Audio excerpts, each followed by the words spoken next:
say this, like a 4 or 5D glass. That's right. And he sees and knows who's his. Yes. But because you've been under the anointing in these services, don't think nothing is going on. You don't feel it. You don't see it. Really, you laugh. I know I laugh. They laugh, rolling over, and they praising God, and they running up and down the aisles, and they being filled with the Holy Spirit. What I did not know is I was getting drenched in water, and the Spirit was getting slung on me through being in the presence of God, and the enemy could pick me out of anybody. And I'm walking with everybody else thinking that I'm just like them and we are all together. And when the law comes, guess who goes to jail?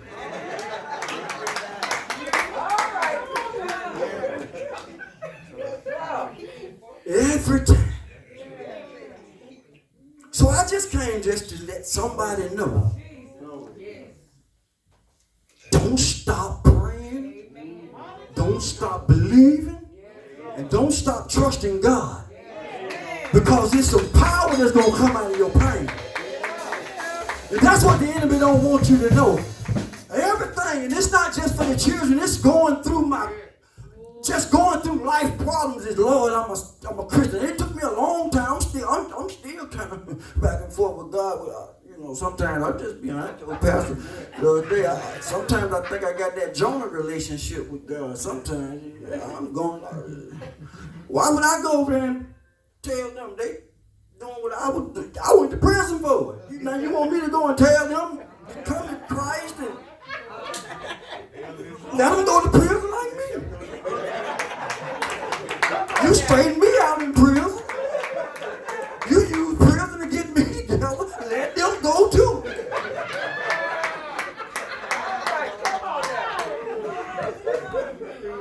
No,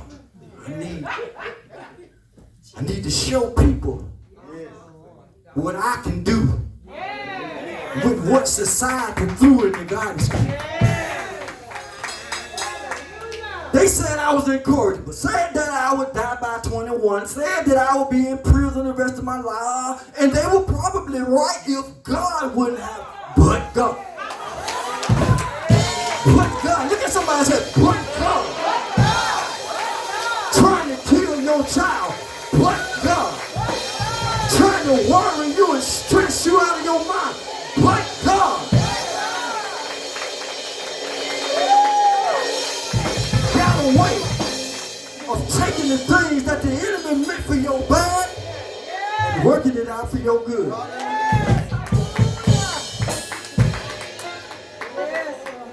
So, with this in mind, I just want to close.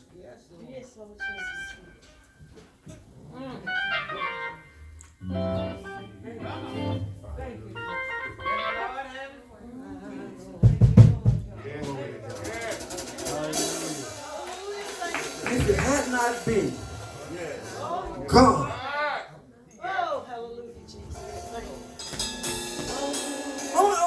Let me say this right here. It's the truth, but it sounds kind of harsh, but it's the truth.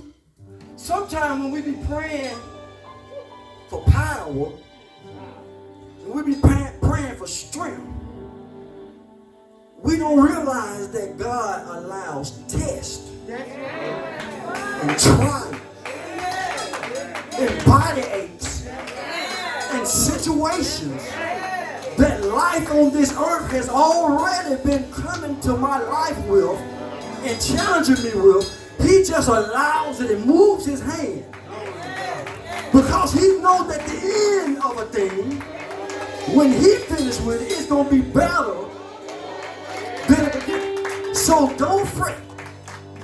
Don't fret. I know some of you been up all night long, pacing the floor, wondering where your children are.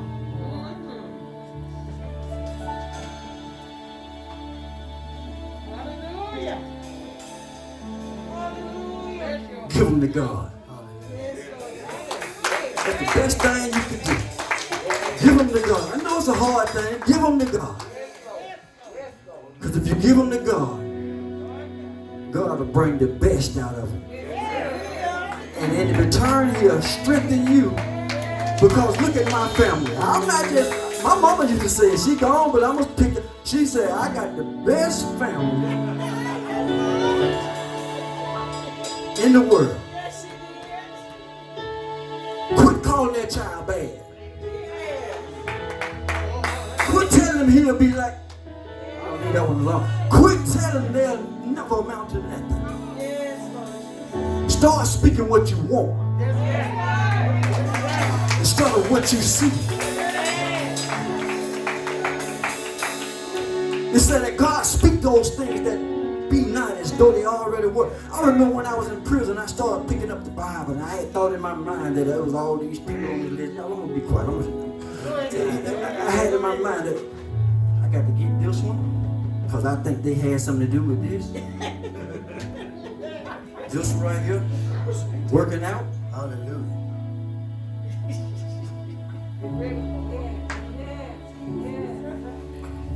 Because yeah, I got some things I need to do.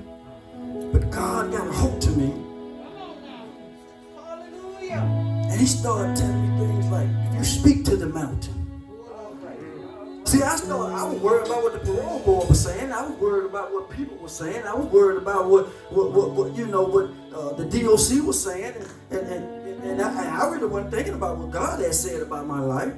So I stopped looking at the gates as being something that was locking and bounding me up. I looked at it as a mountain. He said, if you speak to the mountain and tell it to be thou removed. I remember going out there when I understood that to start walking around the fence. And I said, fence, you blocking my freedom. You got to be removed. He said, if any man be in Christ, he's a new creature. They got the wrong man in this place. See, I had found out about being innocent. And I wasn't physically innocent, I was spiritually innocent. See, Jesus, he was innocent. So hell had to turn him loose. Glory to God. So when God gave me the revelation to speak to that mountain, to that gate, to that problem, to that circumstance, to that job,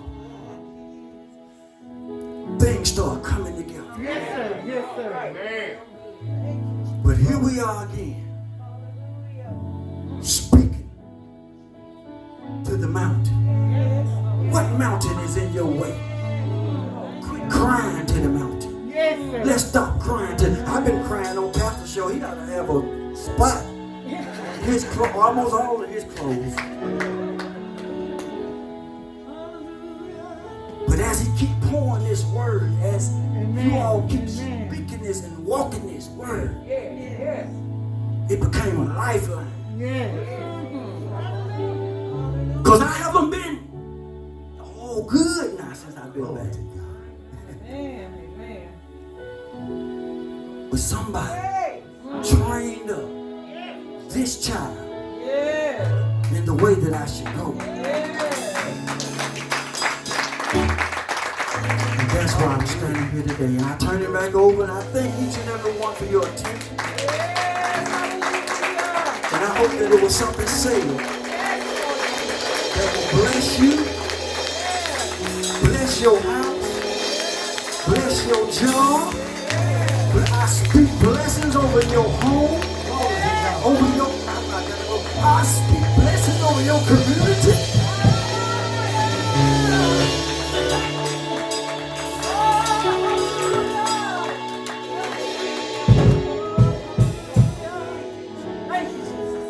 Death in life is in the power of your tongue. We don't turn it back over to the pastor. Through it all.